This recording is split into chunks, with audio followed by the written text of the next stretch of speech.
कि अदानी ने Indian economy के पैसों का गलत इस्तेमाल किया है और ऑब्वियसली इतना बड़ा आदमी इतने बड़े अमाउंट में कोई भी रुपीस का गलत ट्रांजैक्शन या फिर गलत इस्तेमाल करता है, जबकि फिएट करेंसी सेंट्रल गवर्नमेंट के अंडर आती है, तो उसमें कहीं ना कहीं सेंट्रल गवर्नमेंट की भी गलती है। बिटकॉइन से हाइपर इन्फ्लेशन और इन्फ्लेशन कम हो सकता है, क्योंकि इस कंट्री के पास अभी दुनिया के सबसे ज्यादा बिटकॉइन्स है। क्यों?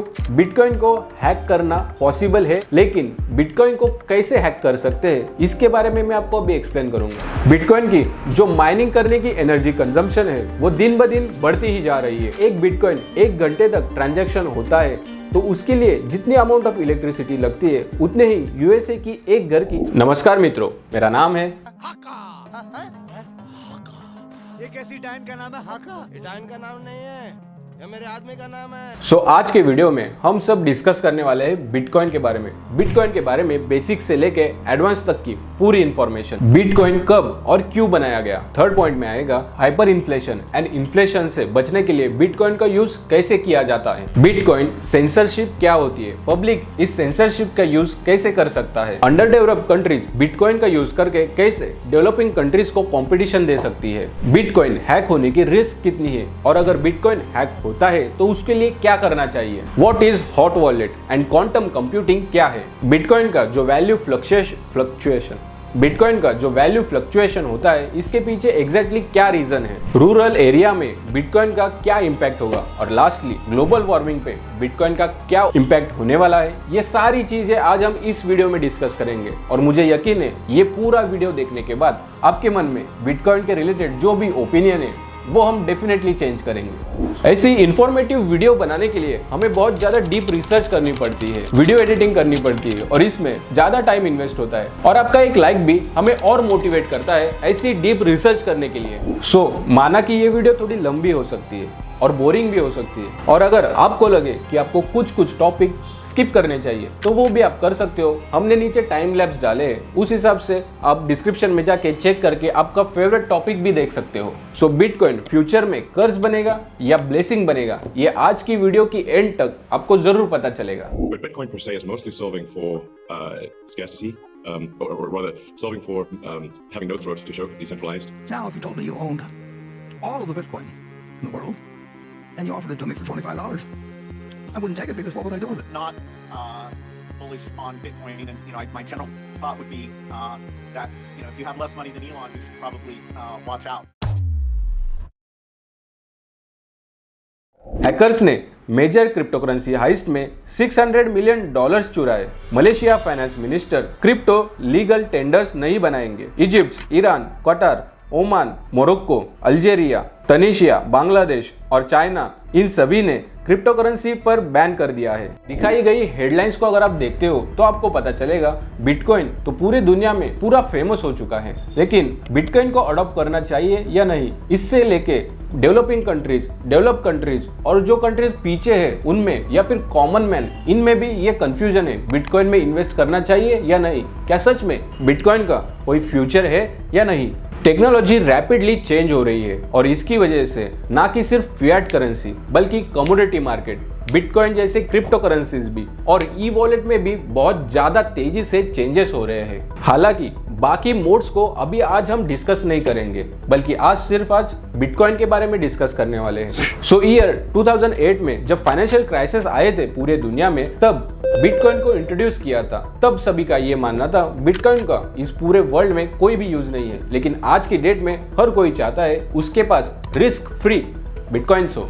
सारे मिडिल एज लोगों में ये कंफ्यूजन है बिटकॉइन में इन्वेस्ट करें या ना करें, क्योंकि उनके पास पैसा तो है, लेकिन बिटकॉइन में इन्वेस्ट करने के लिए वो रिस्क लेने के लिए तैयार नहीं। और ये सिचुएशन सिर्फ इंडिया में नहीं, यूएसए जैसे बड़े देशों में भी है। We really gotta figure out a better way to budget for this family's future. Bitcoin. What? I don't know. This is serious. Bitcoin को हाई यील्ड प्रॉफिट कमाने वाला एक मीडियम बताया जाता है, क्योंकि जब ईयर 2008 में बिटकॉइन का इनोवेशन हुआ था तब उसकी प्राइस इतनी थी, लेकिन आज ईयर 2023 में इसकी प्राइस बढ़ के इतनी हो गई है। दूसरे लोगों की तरह अगर मैं भी आपको यहाँ पे बिटकॉइन के एडवांटेजेस में ये बता रहा हूँ कि बिटकॉइन फिएट करेंसी की तरह खराब नहीं होती, उसकी ड्यूरेबिलिटी अच्छी है। बिटकॉइन डिसेंट्रलाइज है, बिटकॉइन को कोई सेंट्रलाइज तरीके से हैंडल नहीं कर सकता।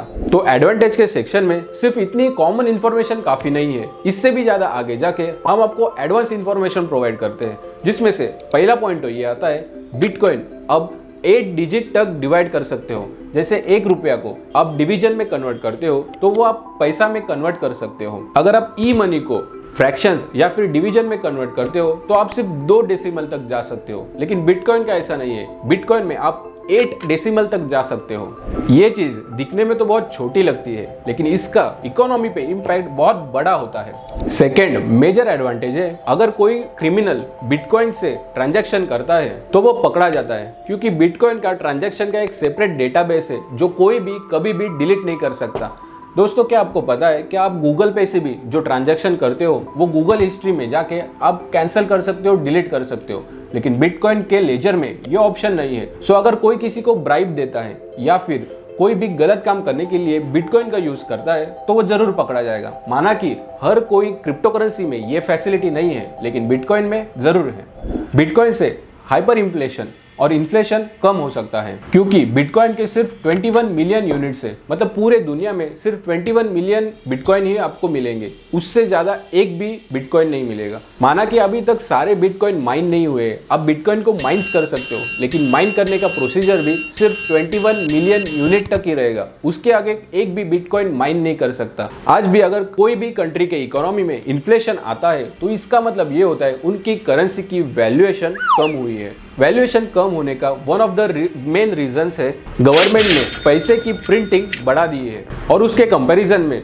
जो चीजें हैं उनकी प्रोडक्शन कम हुई है और इसलिए पैसे की वैल्यूएशन कम हो जाती है। इसको अगर आपको आसान भाषा में समझाऊं तो मान लो पूरे इंडिया में गेहूं सिर्फ 40 क्विंटल बने और 40 क्विंटल आपको पूरे इंडिया में सर्कुलेट करने हैं, तो ऑब्वियसली जो गेहूं है उनकी क्वांटिटी बढ़ गई, जो गेहूं है उनकी क्वांटिटी कम हुई और पैसे की क्वांटिटी बढ़ गई है, तो ऑब्वियसली जो गेहूं अभी आपको 30 रुपया 40 रुपया किलो में मिल रहे हैं वो आपको 1000 रुपये केजी में भी मिल सकते हैं। और यही same formula demand and supply का यूज होता है क्रिप्टो करेंसी के लिए। गवर्नमेंट जो करेंसी छापती है उसके लिए गवर्नमेंट के पास कोई भी लिमिट नहीं है, अनलिमिटेड गवर्नमेंट ये फिएट करेंसीज छाप सकती है और इसी की वजह से इन्फ्लेशन बढ़ता है। अगर अभी तक का वीडियो आपको अच्छा लगा हो तो इस वीडियो को जरूर लाइक करो और हमारे चैनल को सब्सक्राइब करो, ताकि नेक्स्ट टाइम जब भी हम अच्छी वीडियो अपलोड करेंगे तो आपको उसके बारे में नोटिफिकेशन मिले। बिटकॉइन का यूज करके अगर गवर्नमेंट को इन्फ्लेशन कम करने में कम एफर्ट्स लग रहे हैं तो वही एफर्ट्स गवर्नमेंट दूसरे किसी जगह पे, मतलब ऐसे बिजनेस पॉलिसी, ऐसे फाइनेंशियल पॉलिसीज डेवलप करने में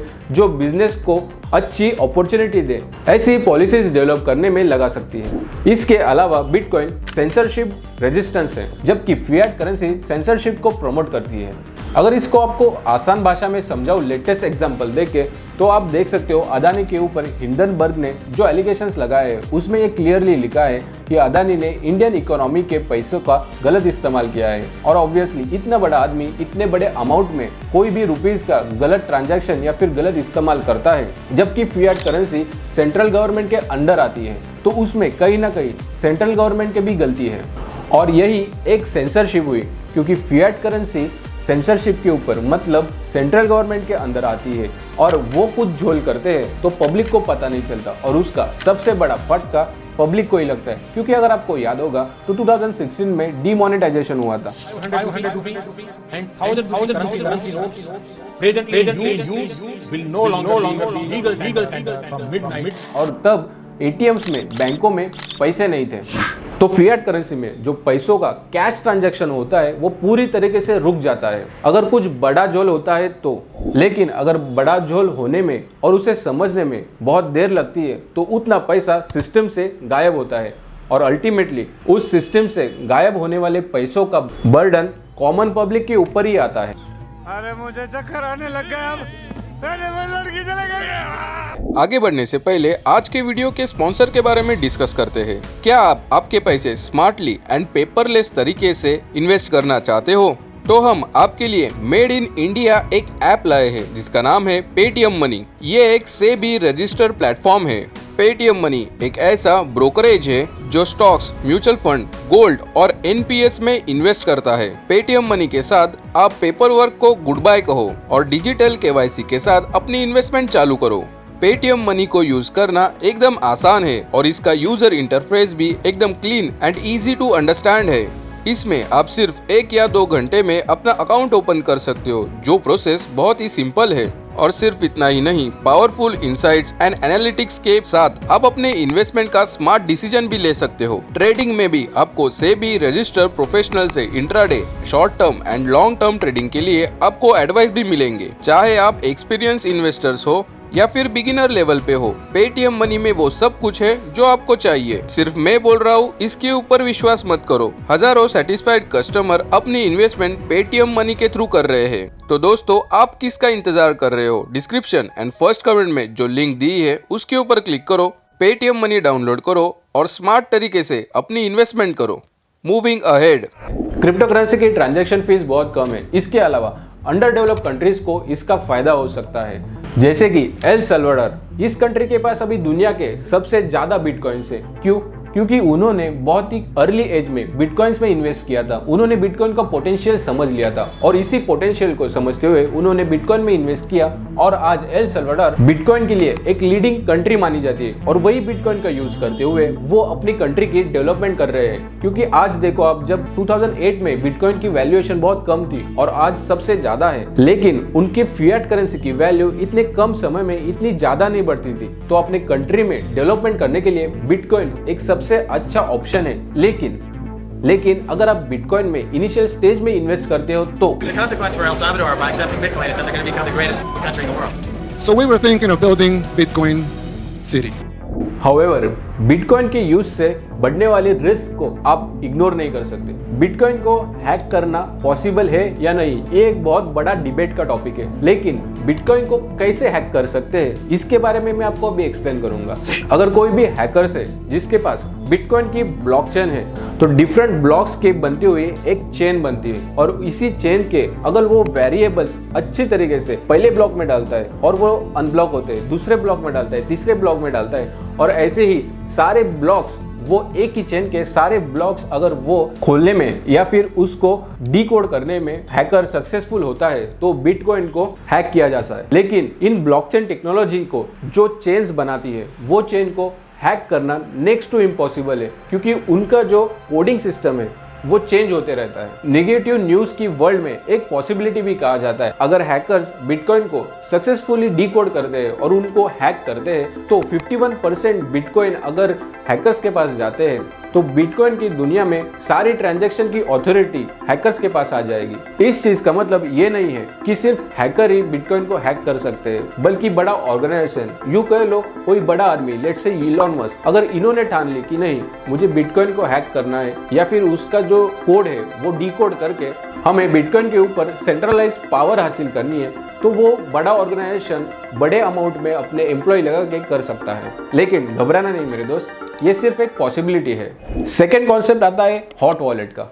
हॉट वॉलेट मतलब आप बिटकॉइन को हैक नहीं कर सकते, बिटकॉइन को हैक करना नेक्स्ट टू इम्पॉसिबल है, लेकिन आप जिस वॉलेट में बिटकॉइन स्टोर करते हो वो वॉलेट को ही हैक कर देना। अगर हैकर्स बिटकॉइन को डिकोड करने में असफल रहे तो उनके पास एक ऑप्शन है, हैकर्स कोई भी इनसिक्योर डेटाबेस वाले ई वॉलेट को या फिर बिटकॉइन वॉलेट को हैक कर सकते हैं और उस वॉलेट को हॉट वॉलेट बोलते हैं। अगर हॉट वॉलेट के मुझे कोई आर्टिकल्स मिलते हैं तो मैं स्क्रीन पे आपको जरूर शो करूंगा और उनकी लिंक मैं आपको डिस्क्रिप्शन में भी दे दूंगा, तो आप जरूर चेकआउट करो। फाइनली हैकिंग के पॉइंट में एक टर्म आता है क्वांटम कंप्यूटिंग। क्वांटम कंप्यूटिंग एक ऐसा कंप्यूटर है जो क्वांटम मैकेनिक्स के हेल्प से जो भी डिफरेंट और difficult level of mathematical problem है वो सॉल्व करने में क्वांटम कंप्यूटिंग हेल्प करता है। और अगर हैकर्स ने इनका इस्तेमाल किया तो वो बिटकॉइन को हैक कर सकते हैं, ऐसी एक पॉसिबिलिटी भी रिसर्च के द्वारा बताई गई है। अभी तक हमने 6 to 7 पॉइंट्स डिस्कस किए। अगर ये पॉइंट्स आपको लगता है आपके फ्रेंड्स एंड फैमिली को भी पता होने चाहिए तो ये वीडियो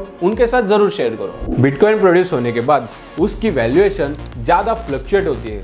मान लो अगर आप रेस्टोरेंट में गए और रेस्टोरेंट वालों को उनकी कोई भी एक डिश की प्राइस फिक्स करनी है तो उनको बार बार बिटकॉइन के स्टैंडर्ड के हिसाब से सारे डिशेस की प्राइस चेक करनी पड़ेगी या फिर अपडेट करनी पड़ेगी अपने मेनू कार्ड के ऊपर। तो अभी हम देखते हैं रूरल रूरल एरिया में बिटकॉइन का क्या इम्पैक्ट पड़ेगा। रूरल एरिया में ज़्यादातर अनएजुकेटेड लोग रहते हैं, प्लस ज़्यादातर एल्डर एज वाले लोग रूरल एरिया में रहते हैं, और तभी उनके पास लैक ऑफ नॉलेज होने के कारण बिटकॉइन के ट्रांजैक्शन में उनको फंसा दिया जा सकता है। डीमोनेटाइजेशन के बाद इंडिया में ई वॉलेट में या फिर ई मनी ट्रांसफर के केसेस में एल्डर लोगों को एंड रूरल एरिया के लोगों को ज़्यादातर लोगों ने फंसाया है। थर्ड और सबसे इंपॉर्टेंट पॉइंट है, अभी तक विलेज एरिया में नेटवर्क इतना ज़्यादा फैला नहीं है, तो बिटकॉइन का ट्रांजैक्शन करना है या फिर ई मनी का ट्रांजैक्शन करना है तो वो लोग कैसे करेंगे। फर्स्टली उनके पास लैक ऑफ नॉलेज है, सेकेंडली उनके पास नेटवर्क इशू भी है। तो अगर इंडिया ने रुपीस बैन करके पूरे कंट्री में बिटकॉइन का सर्कुलेशन हो ऐसा आदेश दिया या फिर ऐसा नया रूल निकाला तो उन लोगों के लिए ये बहुत डिफिकल्ट हो सकता है। और फाइनली जब एनवायरनमेंट के रिलेटेड डिस्कस करते हैं तो ये सबको पता है बिटकॉइन माइन करने के लिए ज़्यादा इलेक्ट्रिसिटी लगती है। बिटकॉइन माइन के लिए कॉम्प्लेक्स मैथमेटिकल प्रॉब्लम सॉल्व करने पड़ते हैं जिसके लिए हाई अमाउंट ऑफ इलेक्ट्रिसिटी लगती है, और ये इलेक्ट्रिसिटी ऑलमोस्ट पाकिस्तान की या फिर नीदरलैंड की कंट्री की ईयरली एनर्जी कंजम्पशन की इतनी होती है। According to Cambridge bitcoin electricity consumption index, bitcoin की जो माइनिंग करने की एनर्जी कंजम्पशन है वो दिन ब दिन बढ़ती ही जा रही है, और ये सच में ग्लोबल वार्मिंग को प्रमोट कर रही है, और इसका इम्पैक्ट ग्लोबल वार्मिंग के ऊपर और पूरे दुनिया पे हो रहा है। कैसे?